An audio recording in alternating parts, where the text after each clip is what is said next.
Light on it.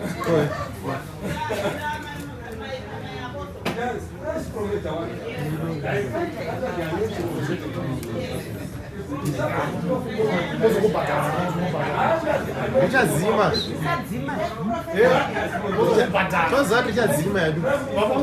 About 10 minutes.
A very good afternoon to you all.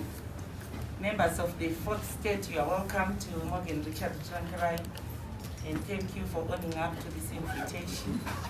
And with me here, I am the leadership of the party, the Vice President, Honorable Engineer Elias Mzulu, Honorable Morgan Committee, who is the National Chairperson of the party. I see a number of standing committee members. We have the National Organizing Secretary, Baino Mashaya. We have our Supremo Guru for Security, Shekim Koi. I see a number of National Executive members. I see Honorable Masara, who is also in the National Executive and Standing Committee. And a number of our members of Parliament, senators and honorable members behind you. Thank you very much. And the President is going to address you and feel at home. I apologize for the late start of the meeting due to other logistical issues. Thank you very much. So, over to you. Thank you very much, ladies and gentlemen of the press. I want to join the Secretary General in thanking you for attending to this press conference.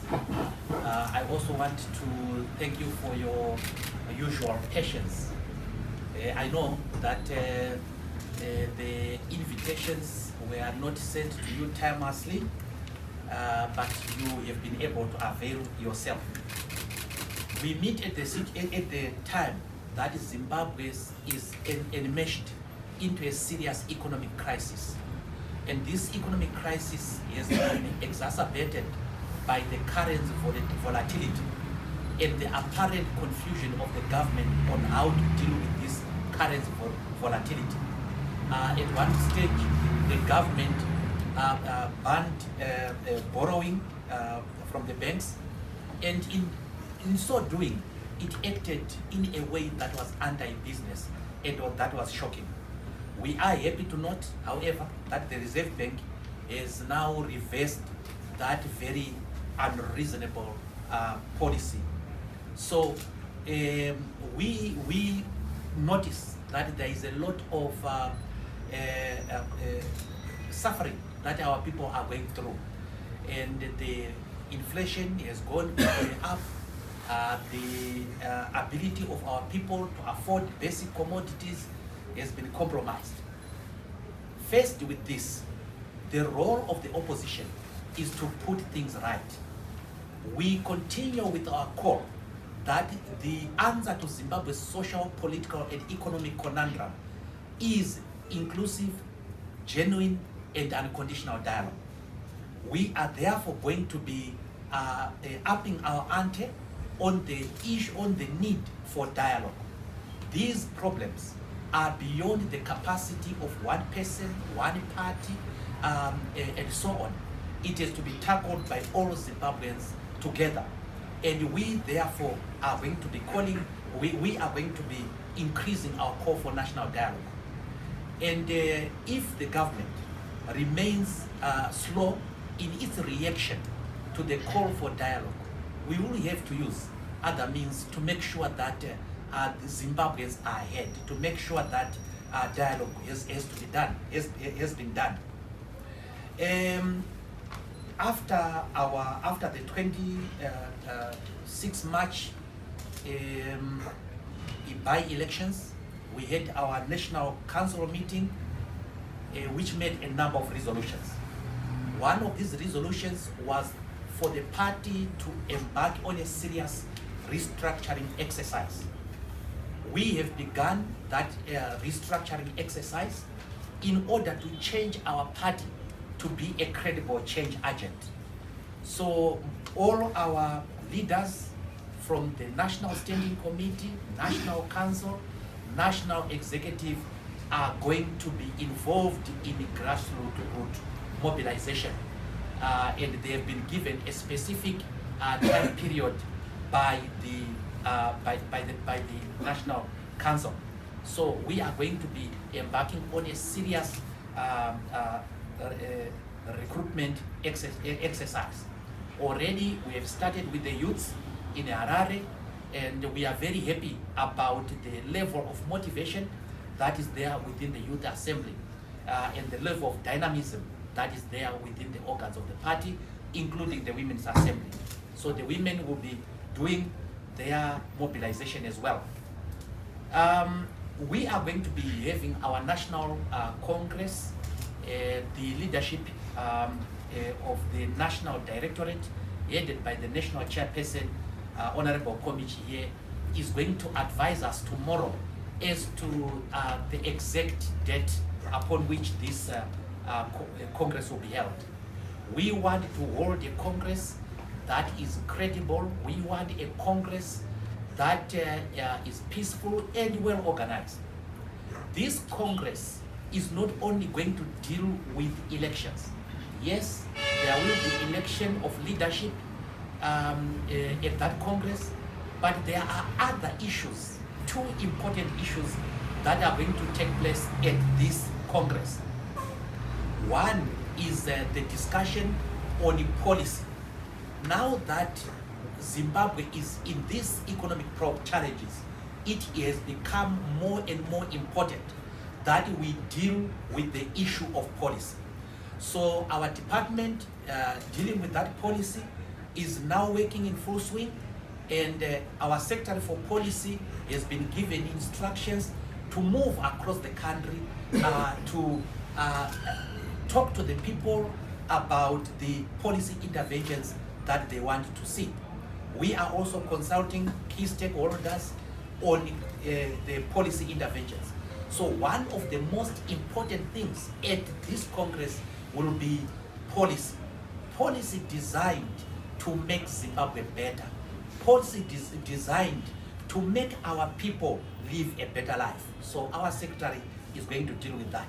The second issue that is going to be dealt with at Congress is the issue of the restructuring of the organization, by which I mean certain constitutional changes that have to be done.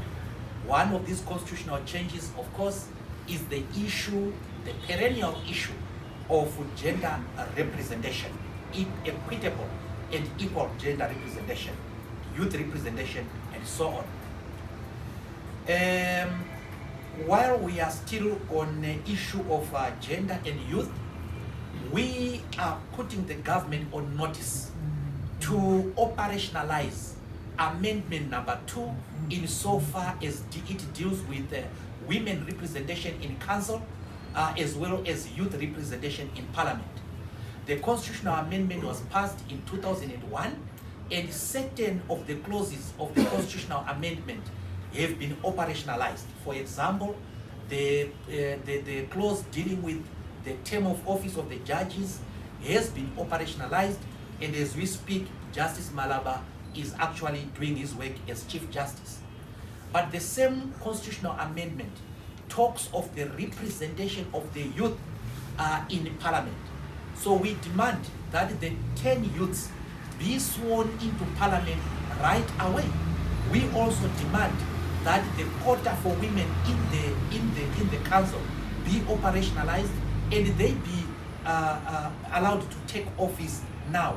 So it's a thing that we will be pushing the government, but also a thing that is going to dominate our discussion at Congress. Of course, there's going to be elections at Congress, and these elections will be done by the members of the MDC. So we are going to start our Congress processes. There are going to be congresses at ward level, district level, then the national, the provincial and the national level. When we get to the provinces, there will be a process of nomination of the candidates. Then we go to the national congress, the main congress itself. At this congress, true to tradition, we are going to be electing one another into office. There is no position that is holy. There is no position that is a no-go area. So we are going to have elections for president. We are going to have elections for vice president, national chairperson, vice national chairperson, etc. And when the time comes, there will be the nominations, internal nominations. After nominations, the candidates are allowed to canvass for support, and they are going to have about a month to do that. Before that thing is opened, it is not proper to start canvassing for support. Right now, we are doing a restructuring so that we have delegates for Congress. So with a month to go to Congress, the prospective candidates will be allowed to canvass for support within the party. The people who are going to vote at this Congress are members of the party and not members of the public. So our campaign will be in-house. So we are going to have that process, and as I said, even the highest office is contestable.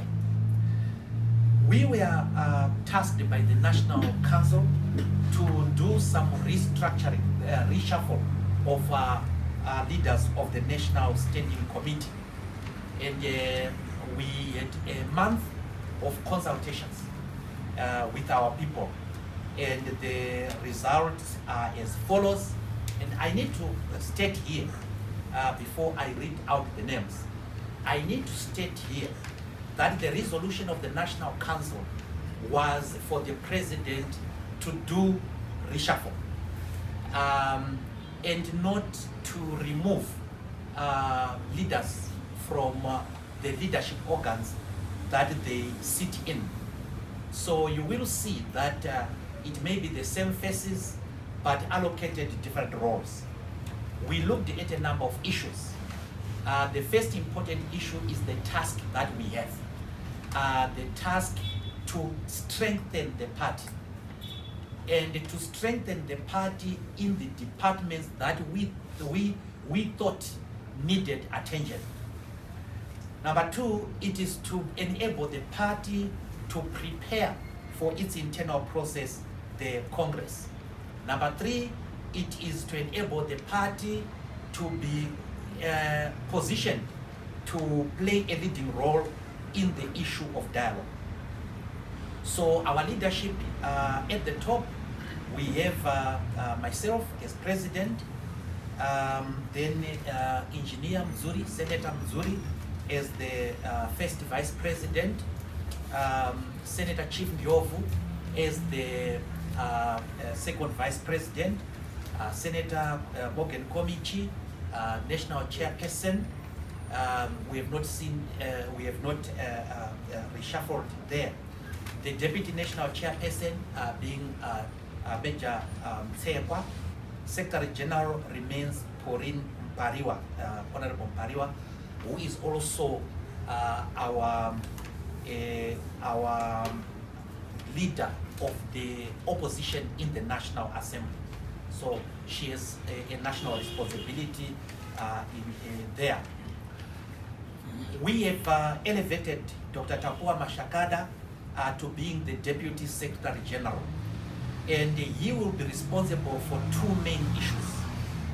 The first issue that he will be responsible for is fundraising. As we go towards Congress, he will be responsible for fundraising. He will also have other duties assigned to him by the Secretary General. But one of the duties besides fundraising is to be in charge of logistical arrangements so that we have a smooth Congress. We felt that the Secretary General, being the leader of the opposition, has responsibilities as the Secretary General and also in Parliament. So we have put Dr. Mashakada, who is a former Secretary General, to assist Honorable Bariwa. The Treasurer General is Dr. Tichivanani Mavetera. As you can see, Dr. Mavetera and Dr. Mashakada has swapped places. The Secretary General, unlike the Secretary General and the Deputy Secretary General's position, it doesn't, the Treasurer General's position is not as busy. So Dr. Mavetera who is a medical doctor, takes over as the Treasurer General until after Congress. He will be deputized by Honorable Brian Dube. Honorable Brian Dube is the current Secretary for Public Accounts within Parliament. The organizing secretary, who was Gift Chimanikire, he is now in charge of dialogue and fraternal organizations within the President's office. So the new organizing secretary is Mr. Rhino Mashaya. Mr. Rhino Mashaya was the deputy organizing secretary. He's a young man, he's dynamic, and I think he possesses the positive arrogance for this job. And he will be deputized by two people. The first person is Mr. Benevolence Taisekwa. Mr. Benevolence Taisekwa is the current secretary for the Youth Assembly. So we have put him into organizing. The second deputy organizing secretary is Mr. Dube Mkombwe. Mr. Dube Mkombwe is from Binga, Matebelele North. So as you can see, we have two deputy organizing secretaries. One will be in charge of the Mashonaland side, or the Mashonaland half of Zimbabwe, as the deputy organizing secretary, and the other one will be responsible for the Midlands and Matebeleland.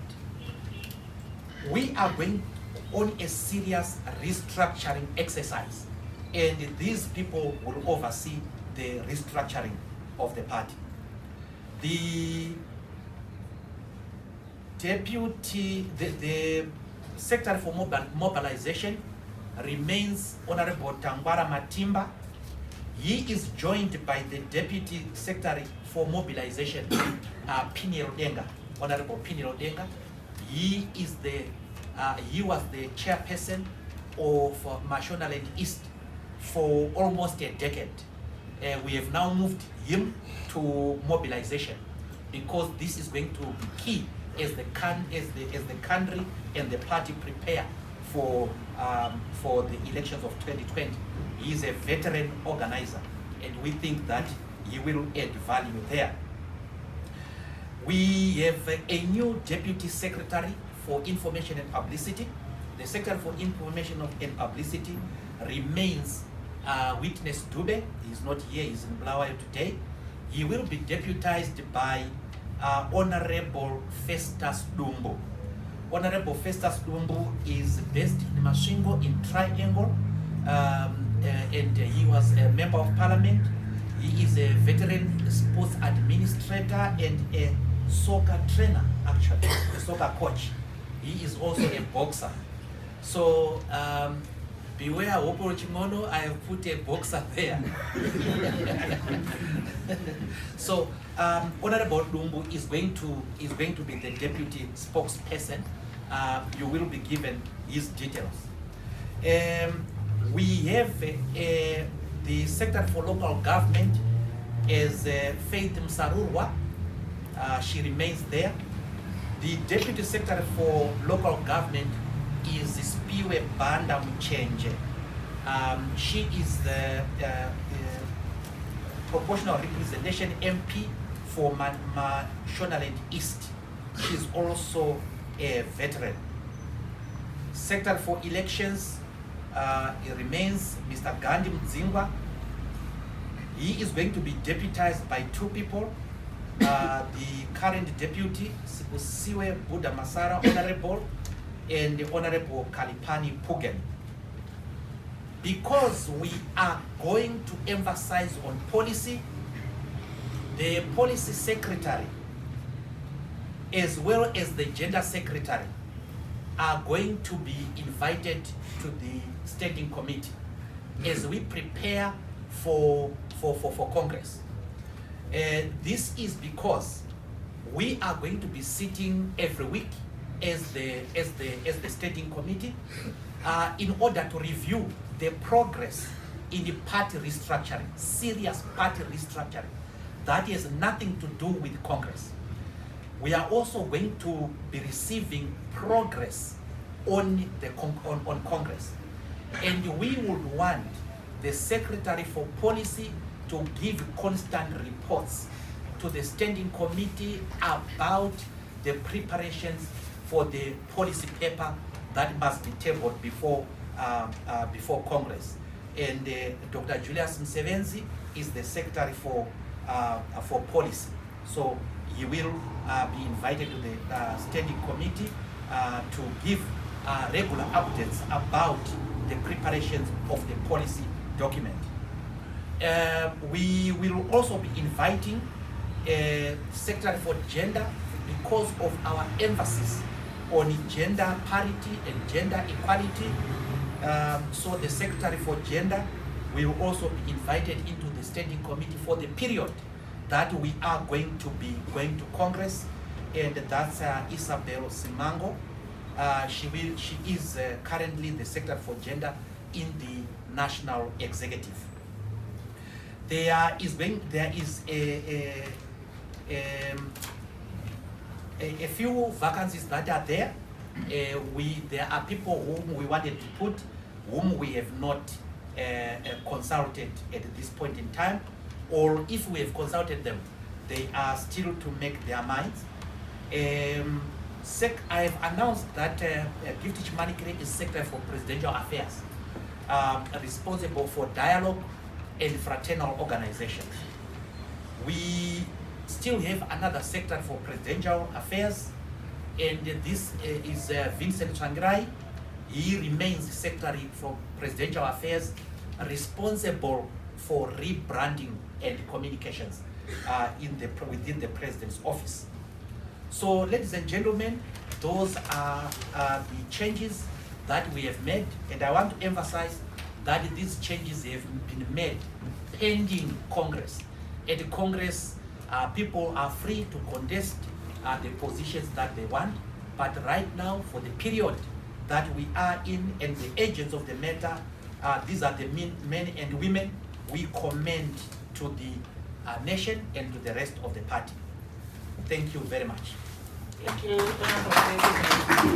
Thank you very much for the presser and information to the media. Now this is the opportunity that you have been waiting for. If you have any questions, any comments, I will pick 4 at a time so that at least it will. Sorry, Honorable SG, I forgotten one important thing. We have also made changes within the Secretariat. And I will not read the directors because that's an internal matter. But there is one director that you will be interacting with, and it is our new director for information and publicity, and he is Mr. Chengeta Guta. He is here with us, and he will interact with you if he has not already done so. He is a journalist like most of you. So I thought we should make that announcement. Thank you, Honorable President. So I had noted you'll be number 1. I'll pick it 4. Any other? Yes, 2. Okay. 3. 4. Okay. Please keep your numbers. Number 1, please. Thank you, Honorable Gibson Nigatino. So I've got 2 questions. The first question, you said you are increasing. Sorry. Kindly state your name and the media house that you represent.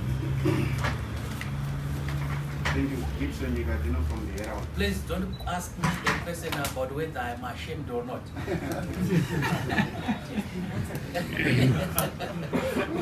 Where's my friend? Where's that gentleman? Okay, thank you. Sorry, Gibson. Okay, that's fine. Gibson Nigatino from the Herald. So I've got 2 questions. You said you are increasing calls for dialogue, and I quote, you said we will use other means to make sure Zimbabweans are ahead with dialogue. You said they are going to use other means. So I wanted to find out which other means are you planning to use as a party if dialogue is not working? And then the second question is, at one point you announced your shadow cabinet needed.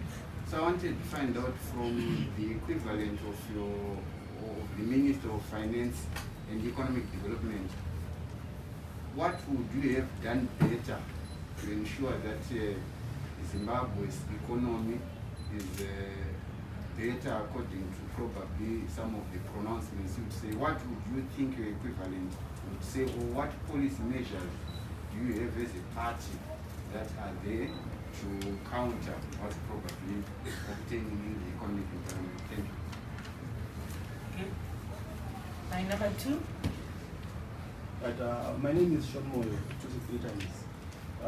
I've got several questions, but I'll start with 3. Firstly, am I forgiven? Can you limit them to 2? Difficult, but I'll try.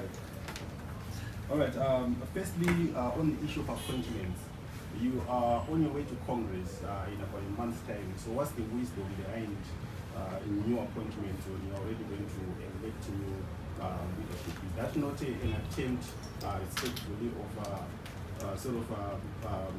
giving a predetermined outcome, or to put it simply, is that a form of election making where you put people and then possibly may be elected to continue position in your case? And then number 2, you spoke about the economic upheaval currently being handled by government and economy. But we may note that in America right now, inflation has gone up to 8.2%, up from 3% last year. And prices have gone up 30% generally. And this is cascaded down to us since we use the US dollar. So do you think the government is responsible for the current prices, and how would you address that? Okay. My number 3 was somewhere here. Privilege embodied Newsday. My question is on youth quota. So, given that youth in Zimbabwe constitute about 67.7% of 13 million, and we're talking about 10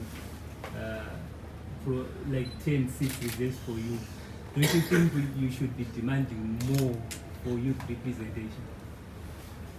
Thank you. And finally, number 4. Yes. My name is Kenneth Nyangani from Newsday newspaper. My question to you, President, is that there are reports that you are failing to raise funds to hold your congress. So I just want to know how far is that? Thank you. Honorable President, those were the questions that have been brought to you by the 4 people from the media. Thank you. Oh, thank you very much. With your indulgence, let me first start with Wisdom's question regarding the wisdom of a cabinet, a reshuffle of the leadership ahead of Congress. You will notice that from this reshuffle that we have announced, we have not removed any leader. We have not demoted any leader. And the leaders still remain within the standing committee, and they are actually allowed to contest any position within for any position at Congress. These appointments don't stop them. We are reassigning people as a result of the need that we feel at this point in time.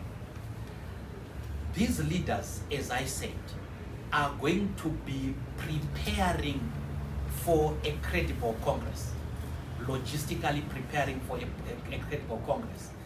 And you need to strengthen the Secretary General's department in that regard, so that you have a logistically sound Congress. So what we have done there is to give the Secretary General another resource of a person who has organized a Congress before. You will probably know that Dr. Mashakada was responsible for organizing a number of congresses as Deputy Secretary General. and his experience will be handy in this regard. Number two, the party was not formed to do Congress. The party has to move. While we are preparing for Congress, we have to do our core duties, which is to devise alternative policy for the benefit of the people of Zimbabwe. Whether we are going to have Congress or not, we will have to do that. We will have to have public meetings. We will have to have restructuring exercise meetings. We will have to have rallies. We will have to have demonstrations should need be. And this doesn't, we don't freeze the party as we go to Congress. The party has to move. And why these men and women, this reshuffle answers to certain critical shortcomings that we have had as a party. And these critical shortcomings were manifested during the by-elections. So it has nothing to do with rigging elections. Rigging elections is where you manipulate the vote. There is no manipulation of the vote at all. This is a reshuffle of the existing members of the National Staging Committee, some of whom may contest positions, including the president. They are not disallowed from contesting by virtue of being appointed. But right now, I want the organizing department to function better than before. And we have appointed 2 people to make sure that the party is restructured. Now, restructuring does not mean preparing for Congress only. We want a presence at ward level, at branch level,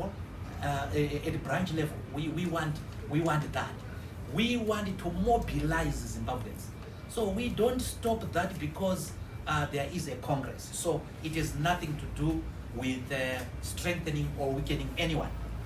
After all, we do not know, I do not know who is going to contest for what. So in doing this exercise, I don't have information about what the ambitions of each individual leaders are. Gibson, the issue, I'm sure you misunderstood me. I said that we are going to intensify our call for dialogue, and we are going to resort to any means necessary to make sure that the government is brought to dialogue. We are saying this because the government has been slow in engaging us in dialogue. And we have seen the results of that inertia on the part of government. The economic life of the Zimbabwean has gone down, has gone for the worse. The currency volatility is worse. The government doesn't seem to be in control. The economic situation of our country is dire. And we have to make sure that the government is made sensitive to the need to deal with this. The shadow cabinet, yes, we have a shadow cabinet minister of finance and economic development. That's Dr. Tapua Mashakada. Unfortunately, he's not here to answer the economic question that you have asked. But there are a number of interventions that must be done to make this economy better. One is to reduce the country risk factor. And this is done by making sure that the government sticks to policy and that the investment of those people who want to bring their money is safe. That's one thing. The second thing is to make sure that the government deals with the exchange control issues. You know, the inflation right now is being fueled because Zimbabwe is operating about 4 exchange rates that it has. You have the parallel rate, you have the auction rate, you have the retail rate, etc. So we would deal with the issue of the currency separately. Of course, one of the things fueling the currency volatility, the exchange rate volatility, is because of corruption.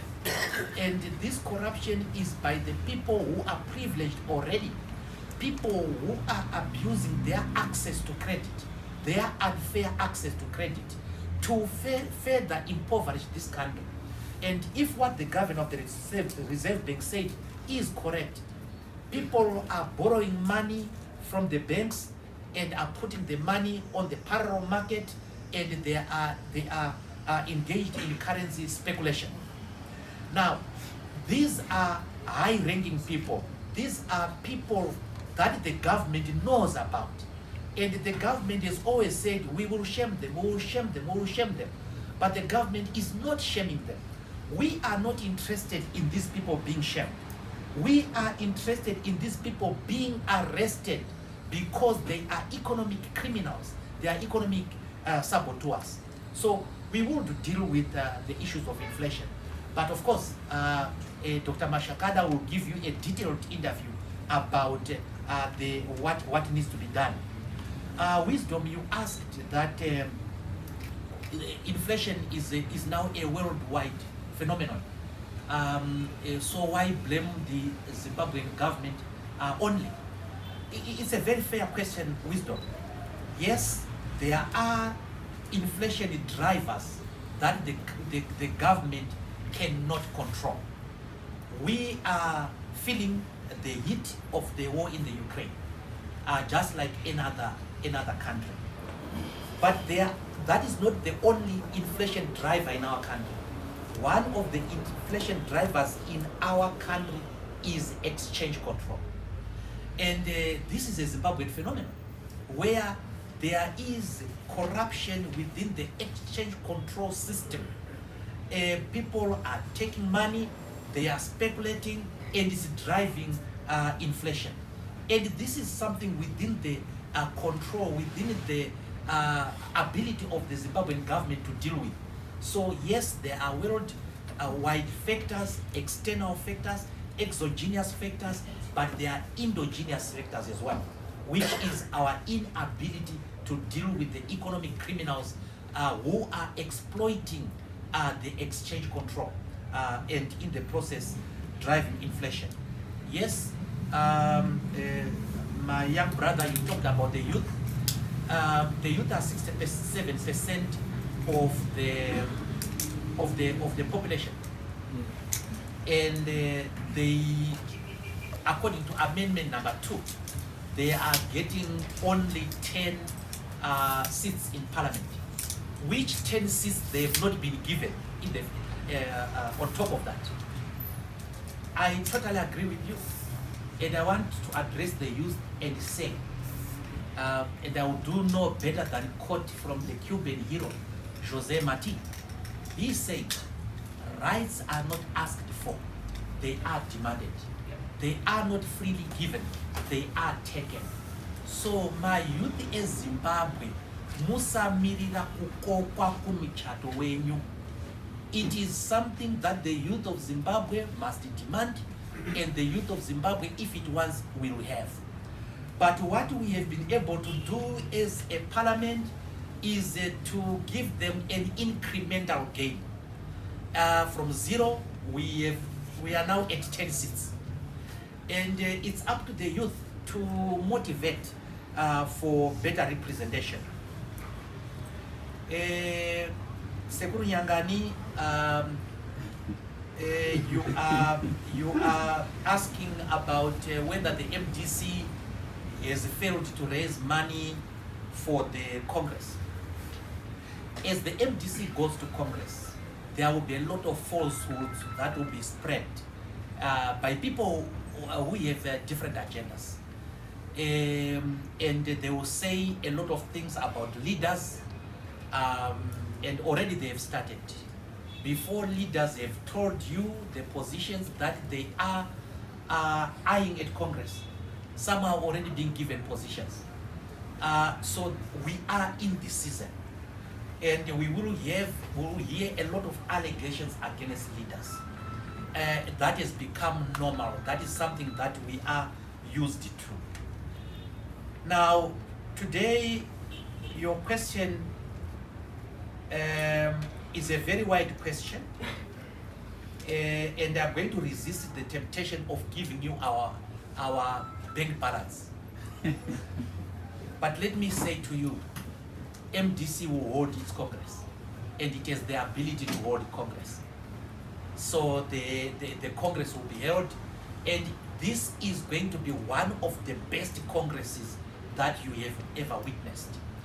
We are aware that there are certain people who want to import chaos into our Congress, and meetings are being held by other political parties to try to destabilize our party, to try to destabilize our Congress. We are going to be very prepared for that. It is going to be a very, very smooth Congress. The accreditation is going to be done on time, and there is no foreigner, by which I mean the person who is not supposed to be a delegate and who is not supposed to be at Congress to make it to Congress. So that is why you see we have played around with these leaders in order to make sure that in administering this Congress, the Secretary General is fully assisted. That also goes to the issue of making sure that the funds are there. So we haven't asked anybody for SOS that we are not supposed to ask for. We haven't asked for money that we are not entitled to. So we will be able to hold our Congress. The actual dates of the Congress, because our Congress is a process system, the chairman is going to sit with this committee.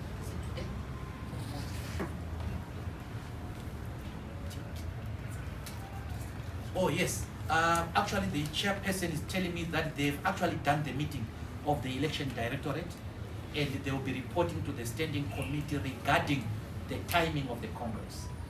No one will be taken by surprise. With a month to go, I will convene the Congress, by which is meant a formal instruction to the Secretary General to issue the notice in terms of our Constitution. And it is after that proclamation that the candidates who wish to contest can canvass for support in a manner that they want, but of course within the certain rules. Right, I've got a supplementary question, Mr. President. Referring to the current of the past by-election that just went by, the last ones, 8 ones, which resulted basically because of your recall, besides those that had died. Again, your party was thoroughly beaten with respect. Not a single seat was retained, and not a single polling station that you won, not a ward, but polling station. So again, you announced a very strong leadership, but the numbers at the electorate are not showing. It seems you have a lot of leaders, but not many supporters, as the reflection of by-election. So what's your comment on that? What confidence or guarantee do you give to your supporters that your party still has a stake in the national political discourse? And then number 2, on the issue of dialogue. We have a dialogue in the country, I think on 2 occasions. 1987, ZANU and ZAPU, and ZANU eventually got this way, and ZAPU was swallowed. 2009 to 2013, there was a GNU, but essentially it functioned for the first 2 or so years. The rest of the years, there was haggling between the 2 parties. So it essentially was not working. They were just pulling apart ZANU this side, opposition that side. So how effective is dialogue in the GNU when you can actually really call for a proper environment for elections and have a proper government? Thank you. Yes, Honorable President. Yeah. Thank you very much, Wisdom. Sean. Okay, Sean. Thank you very much, Sean, for the 2 questions. But let me start with the last. I don't think it's fair to say dialogue has failed to produce any meaningful result in Zimbabwe. Remember, if we go back to 1980, if you go back to 1979, There was a grueling war of liberation. It ended with the dialogue at Lancaster House. And that dialogue stopped the war, ended the war, and it brought independence. What people then do with the independence, with the newfound space, is a problem of their own. We had a nation that had a golden opportunity to start afresh, led by Robert Mugabe. He basically threw away the chance. And you know, there was that bloodletting in Matabeleland, human rights abuses, corruption, and so on. That is irresponsibility of holding a space that you have been given. It's like just giving you an example of a football game. I give you a through pass, face to face with the keeper. You blow it across the bar, right? That's not my fault. I have created space. I've created an opportunity for you to score. So what dialogue does is that it creates the necessary space which must be used responsibly by the leadership. So you see, 1980, we had independence. 1987, there was bloodletting in Matabeleland. Human rights abuses were happening in Matabeleland. The dialogue ended that. Of course, you then had a situation where one party dominated another party. That's the negative part of it. But the peace that came, the relative peace that came, is a positive development. Then you go to 2008. It is fair to say that during the GNU, the life of the Zimbabwean person went for the better. And in fact, the economy stabilized. There was a relative peace. We actually wrote a constitution. There were certain negative things that happened. That is a failure to utilize the political space. And I think that the political parties are wiser now. The MDC, if it was to go into dialogue, knows certain pitfalls that it must not fall into. And by the way, when we talk of dialogue, we are not talking necessarily of a government of national unity. A government of national unity is a byproduct of dialogue. The aim of the MDC is to have dialogue so that we have key social, political, and economic reforms. That is our reason for dialogue. Now, again, wisdom, you always talk in the past tense. The elections that happened on the 26th of March, my brother, that is past tense. It happened and it happened. It does not give anyone an advantage in the future. So what we have learned, and Gary Kasparov, the Russian, is he Russian or Russian. Belarusian? Yeah, but he was a chess champion. And he had one philosophy that I want my fellow colleagues within the opposition to always remember. And this is to say, you must always be wary of the burdens of past victory. Because you want something at one point in time, you think you've won everything. So this is a contest that we participated in. We didn't do well. We didn't hide it. We congratulated the winners. We went back to the drawing board. We looked at ourselves squarely in the eye, and we are taking corrective action. We are not a party that cries over spilled milk. And by the way, this by-election, yes, it was a moral booster on whoever won, but it has done nothing to change the political dynamics within the country. That's an objective fact. So what we are doing, the interventions you see are calculated to address the certain weaknesses within the party. And I think we are on a good route. By the way, 26 March, 22% of Zimbabweans were eligible to voted. So it is not a display of popularity at all, or lack of it. It is what is there is that 78% of Zimbabweans, the majority, were apathetic. They were not happy with an election. Thank you, Honorable President. Thank you again to you, members of the fourth state.